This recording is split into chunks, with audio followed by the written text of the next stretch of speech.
포스트 코로나 시대의 재림 청년 전도 활동, 여전히 코로나19의 기세가 등등합니다. 지난 2년 동안 우리는 주로 선교사들이 선교지에 도착했을 때 느끼는 문화 충격을 평소에 익숙했던 곳에서 느꼈습니다. 오미크론 출현 이후 희망적인 절망은 내놓은 전문가도 있지만 팬데믹 종식에 대해 부정적인 시간이 여전합니다. 심지어 코로나19가 특정 시기마다 돌아와 취약한 계층의 사람들을 괴롭히는 풍토병이 될 것이라는 예측이 지배적입니다. 이들이 예상이 맞다면 우리는 앞으로 지금과 같은 생활을 매해 반복해야 할 가능성이 아주 높습니다. 지속적으로 거리를 두어야 하고 대면에 대한 부담을 가지고 살아야 합니다. 교회는 그 존재의 목적이 복음을 전하는 일에 있습니다. 복음을 전하려면 만나고 함께 먹고 함께 이야기해야 합니다. 그래서 예수님께서도 승천하시기 전에 제자들에게 당부하시면서 가라고 명령하셨습니다. 즉 사람들이 있는 곳으로 가라는 것입니다. 만나는 것이 두려운 시기를 살아가는 우리에게 교회의 사명을 다하기 위해 여전히 가라고 명합니다. 하나님의 시간. 어느 날 예수님께서도 사람을 만나기 위해 가셨습니다. 이 길은 요청한 사람에 의한 것이었습니다. 그들은 바로 베다니에 사는 마리아와 마르다입니다. 이들은 예수님을 아주 친한 분으로 생각하고 있었습니다. 이들의 오라비인 나사로가 죽게 된 때에 그들에게 생각나는 분은 마르다와 그 동생과 나사로를 사랑하는 예수님이었습니다. 그런데 이상하게도 사랑하는 자들의 부르심을 받은 예수께서 그들을 향해 곧장 출발하지 않으셨습니다. 말씀에 의하면 나사로가 병들었다 함을 들으시고 그 계시던 곳에 이틀을 더 머문 뒤에 출발하셨습니다. 결과적으로 예수님이 베다니에 도착했을 때 나사로는 이미 죽었습니다. 그리고 죽은 후 무덤에 잊은 지 벌써 나흘이 되었습니다. 유대인들은 사람이 죽으면 사흘 동안의 어떤 방법에 의해 다시 살아날 수 있다고 생각했습니다.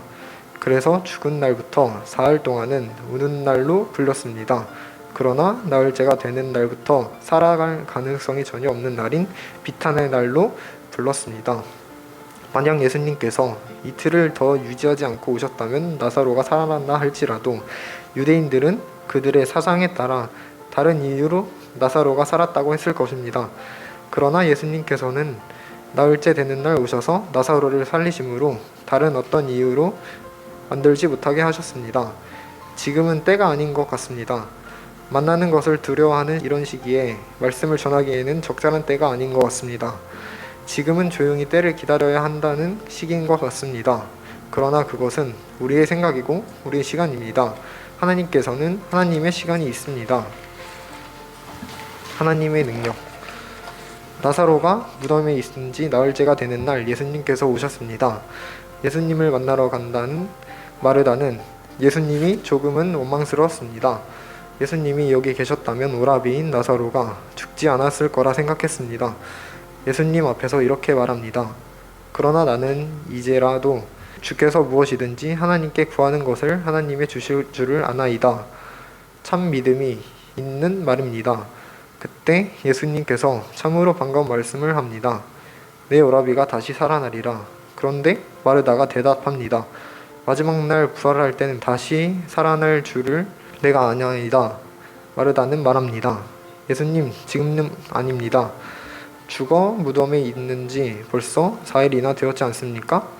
예수님이 하루만이라도 빨리 오셨으면 가능할지 모르지만 지금은 늦었습니다. 이제는 안 됩니다. 그러나 예수님은 마지막 때가 아니라 지금을 이야기하고 계십니다. 인간의 눈으로 보기에 아무런 가능성이 없을 때이지만 하나님의 능력은 인간의 지혜나 지식, 사상을 뛰어넘습니다. 팬데믹 상황 가운데 무엇이 이루어질까? 사람을 만나는 것이 오히려 민폐가 되지 않을까? 이런 가운데 어떤 일이 일어날지는 아무도 기대할 수 없다고 생각하십니까? 하나님의 능력은 우리가 생각하고 기대하는 것보다 훨씬 큽니다. 하나님의 방법. 드디어 예수님께서 마르다와 마리아와 나사로의 무덤 앞에 오셨습니다. 사랑하는 자의 무덤 앞에서 예수님께서 눈물을 흘리셨습니다. 그러고 예수님의 명령은 간결했습니다. 돌을 옮겨라. 옆에 있던 사람이 나사로의 무덤 앞에 있던 돌을 옮겼습니다. 예수께서는 능력이 많으신 분입니다.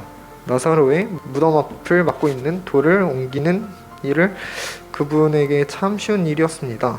순간적으로 사라지게 할 수 있었습니다. 가루가 되어 바람에 날아가게 하실 수도 있었습니다. 아니면 단순하게 자로나 우로 굴릴 수도 있었습니다. 그러나 예수님은 자신의 신적 능력을 사용하지 않으셨습니다.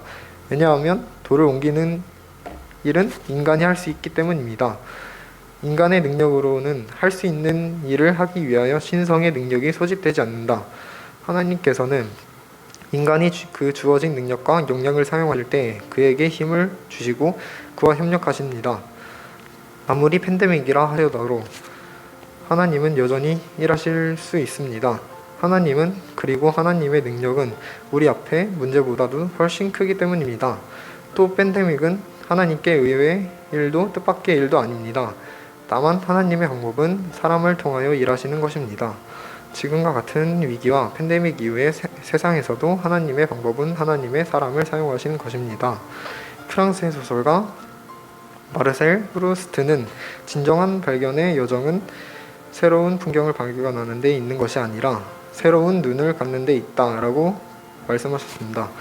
우리의 현실이 아무리 엄혹할지라도 교회에게 맡기신 전도에 관한 사명이 변화될 수는 없습니다. 우리 앞에 놓여있는 상황을 바라보는 새로운 눈을 갖기 원합니다.